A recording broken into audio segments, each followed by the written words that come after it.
Last part में हमने देखा था कि लोंग हाओ चैन ने उसकी और गाविंजी की मदद से थ्रोन ऑफ सील के प्रोजेक्शन को एक्सोर्सिज्म पास में समन कर लिया, जो कि सिर्फ एक प्रोजेक्शन था जिसे सिर्फ ग्रेट एल्डर कंट्रोल कर रहे थे, और इसे कंट्रोल करने वाला और कोई नहीं बल्कि हमारा सन ऑफ लाइट था। अब एपिसोड की शुरुआत में हम गाविंजी की वाइफ को देखते हैं, जो कि काफ़ी ज़्यादा परेशान हो रही थी और उसे महसूस हो गया था कि गाविंजी किसी खतरे में है और वो सोच रही थी कि उसे दोबारा कब मिलेगी।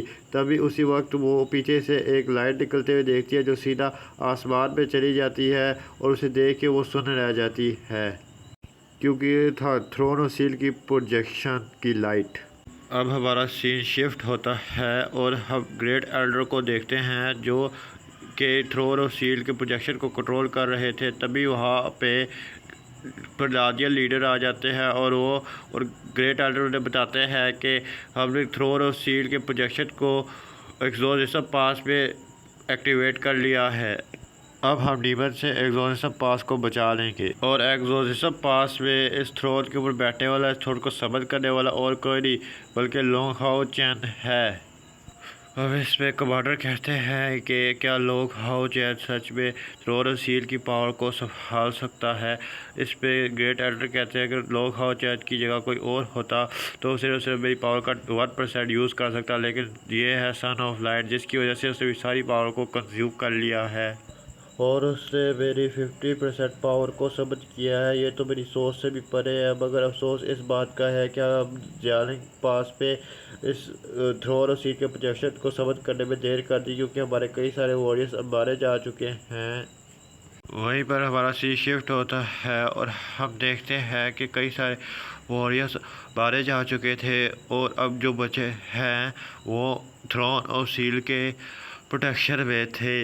वहीं पर लोग हाओ चैन थ्रोन और सील को संभालते हुए अपनी फॉर्मेशन में साइजर को कैद किया हुआ था। इस बात उसे बहुत ज़्यादा गुस्सा आ रहा था और कहता है कि लड़के तुम्हारी हिम्मत भी कैसे काम के साथ होकर डीमन गॉड को अपने सामने झुकाने की, इस बार इसका अंजाम बहुत ज़्यादा बुरा होने वाला है। लेकिन साइजर अपनी सारी पावर को जमा करते हुए लोंग हाओ चैन के ग्रेविटी फॉर्मेशन को तोड़ देता है, और उसके बाद अपनी सारी पावर को इकट्ठा करने के बाद एक स्पेयर अटैक क्रिएट करने लगता है और उस स्पेयर अटैक से लोंग हाओ चैन के ऊपर हमला कर देता है। लेकिन लोंग हाओ चैन एक शील्ड बना के काफ़ी आसानी से उसके अटैक को डिफेंस कर लेता है।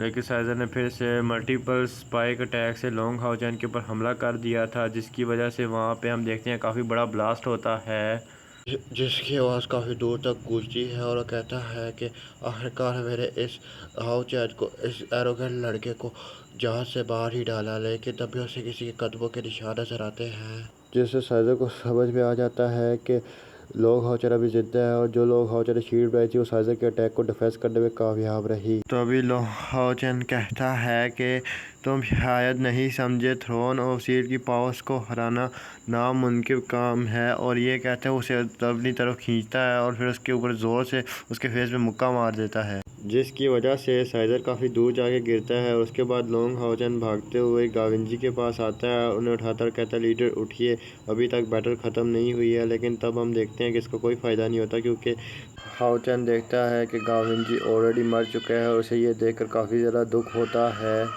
वहीं पीछे से सायर उड़ते और हंसते हुए कहता है कि इसने अपनी लाइफ रिस्क में डाली तुम्हारे लिए, ताकि तुम उस थ्रोन और सिर को यहाँ समन कर सको और तुम बाकियों की जान बचा सको। लेकिन इसका क्या फ़ायदा हुआ, इस सब चक्कर में तो इसने अपनी ही जान गंवा दी। ऐसा कहते हुए काफ़ी ज़ोर ज़ोर से हंस रहा था, लेकिन तभी लोंग हाओ चैन को काफ़ी ज़्यादा गुस्सा आ रहा था उसकी बातें सुनकर, क्योंकि उसने अपने लीडर को खो दिया जिसे वो काफ़ी ज़्यादा प्यार करता था। मगर लोंग हाओ चैन अभी भी उनकी बॉडी को हील करने की कोशिश कर रहा था, उनके अंदर लगातार अपनी एनर्जी ट्रांसफॉर्म करते हुए, लेकिन इसका कोई फ़ायदा नहीं होता क्योंकि वो मर चुके थे। साइजर कहता है इंसान कितने मजबूर हैं जो दूसरों को बचाने के लिए खुद मर जाते हैं, ये कैसी गंदी ज़िंदगी है तुम्हारी। साइजर कहता है कि लड़के तुझे कोई कोशिश करने की ज़रूरत नहीं है, क्या तुझे दिख नहीं रहा वो ऑलरेडी मर चुका है और तुम्हारा थ्रोन भी अब इसे नहीं बचा सकता।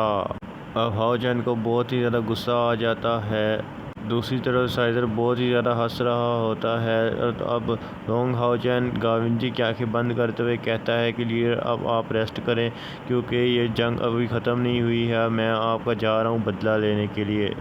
इधर साइज़र कहता है कि इंसान की ज़रा ना समझ होते हैं, ख़ुद को ही बेवकूफ़ बना रहे होते हैं, पागल लड़के तुम्हें देख नहीं रहा, वो मर चुका है तो तुम मुझसे क्या बात कर रहे हो। ये कहते हुए साइज़र अपना वेपन बाहर निकाल लेता है। इधर लोंग हाओचैन को काफ़ी ज़्यादा गुस्सा आ जाता है, उसका गुस्सा 10वें आसमान में पहुंच जाता है और कहता है अपनी बकवास बंद करो, आज तुम मेरे हाथों से मरने वाले हो। और वो अपनी तलवारें निकाल के उसकी तरफ बढ़ने लगता है। तो साइज़र अपने इंसेक्ट ट्रांसफॉर्मेशन को यूज़ करता है, जिसके साथ साइज़र अपने बहुत ही पावरफुल अटैक से लोंग हाओचैन पर अटैक कर देता है, जिसकी वजह से चारों ओर फॉग फैल गई थी। लेकिन उसी वक्त साइज़र ज़ोर से हंसने लगता है कि उसे ऐसा लग रहा था कि उसने फिर से लोंग हाओचैन का काम तमाम कर दिया। लेकिन वो फॉग हटने पर देखता है कि लोंग हाओचैन को कुछ भी नहीं हुआ और वो साइज़र की तरफ और ही बढ़ रहा था। साथ ही साथ उसका ट्रैप फॉर्मेशन भी लोंग हाओचैन को रोक नहीं पा रहा था और वो सब तोड़ते हुए साइज़र को मारने के लिए आगे आ रहा था। ये सब देखकर तो साइज़र का मुंह खुला का खुला रह जाता है। अब हम देखते हैं कि साइज़र अपने वेपन से लोंग हाओचैन के ऊपर अटैक कर रहा था, लेकिन हम देखते हैं कि उसके इर्द गिर्द एक शीट थी जो उसके अटैक को डिफेंस कर रही थी, इसलिए लोंग हाओचैन को कुछ भी नहीं होता और वो बिना रुक के आगे बढ़ रहा होता है। मगर अब इससे साइज़र की हवा निकल जाती है क्योंकि समझ आता है अब लोंग हाओचैन उसे विष्कार में पिलाने वाला है और उसने अपने सामने मौत देख ली थी। साइज़र फिर से लोंग हाओचैन के ऊपर अटैक कर देता है, लेकिन लोंग हाओचैन इधर उधर होकर उसके अटैक को डॉज करके उसकी तरफ आने लगता है। तो साइज़र भी ये देखकर वहाँ से भागने लगता है और वो लोंग हाओचैन के ऊपर स्लैश अटैक कर रहा था, लेकिन लोंग हाओचैन किसी भी तरह के सारे अटैक्स को डॉज कर लेता है, जो देखकर साइज़र पावरफुल 30 स्किल से लोंग हाओचैन के ऊपर अटैक कर देता है, जिसमें कुछ बड़े बड़े बग्स उसके ऊपर हमला करते हैं। नाम बड़े काम छोटे, क्योंकि उनसे भी सिरे से ब्लास्ट होता है, लेकिन उससे भी लोंग हाओचैन का कुछ भी नहीं उखड़ता। अब लोंग हाओचैन उस ब्लास्ट से निकल के साइज़र के ऊपर स्लैश अटैक करता है, जिससे साइज़र जख्मी होकर बहुत ज़्यादा पीछे जा गिरता है। अब लोंग हाओचैन साइज़र को मारने के लिए उसकी तरफ आ रहा होता है। अब साइज़र काफ़ी ज़्यादा डर जाता है और आगे से कहता है ऐसा नहीं हो सकता, ये इम्पॉसिबल है, तुम 5th ऑर्डर के नाइट हो और थ्रोन की पावर से भी तुम इतना ज़्यादा पावरफुल नहीं हो सकते। अब लोंग हाओचैन कहता है आज तुम्हारा अंत है और मैं आज तुम्हें विष्कार में पिला दूँ। ये बोलते हुए लोंग हाओचैन ने लाइट रेड सैंग्यून टेक्निक से साइज़र पर अटैक कर दिया था। इस टेक्निक में लोंग हाओचैन के डबल ड्रैगन भी थे जिनकी पावर से उसने साइज़र पे हमला किया था। इसका अटैक काफ़ी ज़्यादा कूल और पावरफुल था और इसकी वजह से काफ़ी बड़ा ब्लास्ट होता है, जिसे देख के सब लोग हैरान रह जाते हैं। इस अटैक से साइज़र खुले में पिल जाता है और जाकर सीधा नीचे गिरता है और वो अब इस अटैक से हिल भी नहीं रहा था। पहले तो बोल रहा था, अब बोल साले। अब लोंग हाओचैन अब साइज़र के सीने में अपनी तलवार घुसाड़ देता है और कहता है कि मैं तेरे खून से सभी शहीदों का इस्तकबाल करूँगा। ये कहकर वो बहुत ही पावरफुल अटैक को तैयार करने लगता है, जिसे देख के साइज़र बहुत ही ज़्यादा डर जाता है। अब इसे देख के साइज़र की फट के नीली पीली सारी गीली हो जाती है। लोंग हाओचैन से पहले इस पर हमला कर पाता। साइज़र इंस्टिग्रेशन और description skill of combing skill का इस्तेमाल कर इंसेक्ट में बदल जाता है, जिससे वो लोंग हाओचैन के अटैक से बच जाता है, लेकिन और वहाँ से भागने लगता है। लेकिन लोंग हाओचैन आज कहाँ उसे छोड़ने वाला था। लोंग हाओचैन डाओ श्वान यू आन सोल्ड से इस इंसेक्ट के ऊपर हमला करता है, जो उस इंसेक्ट को लग जाती है, जिससे साइज़र फिर से अपने ओरिजिनल फॉर्म में आ जाता है। और साइज़र की हालत बहुत ही ज़्यादा ख़राब हो गई थी। वो पहले तो बहुत ज़्यादा हंस रहा था, लेकिन अपनी मौत को देख के भाग रहा था अपनी जान बचा के। लेकिन तभी शिमा शियान अपने हैमर ऑफ लाइट से अटैक करके उसे ज़ख्मी कर देता है। साइज़र किसी तरह खड़ा होता है, लेकिन वहाँ पे लिन और ली शैन भी आ जाते हैं और इसी के साथ हमारा ये एपिसोड ख़त्म हो जाता है। Hope you guys like my video guys. इसका एपिसोड अगला एपिसोड कल सुबह तक मैं रिलीज़ कर दूँगा गाइस। मेरे थोड़े से इश्यूज़ जिसकी वजह से मैं अपनी वीडियो से रिलीज़ नहीं कर पाता। I hope you like my videos and please subscribe my channel and please मुझे सपोर्ट करें। Thank you.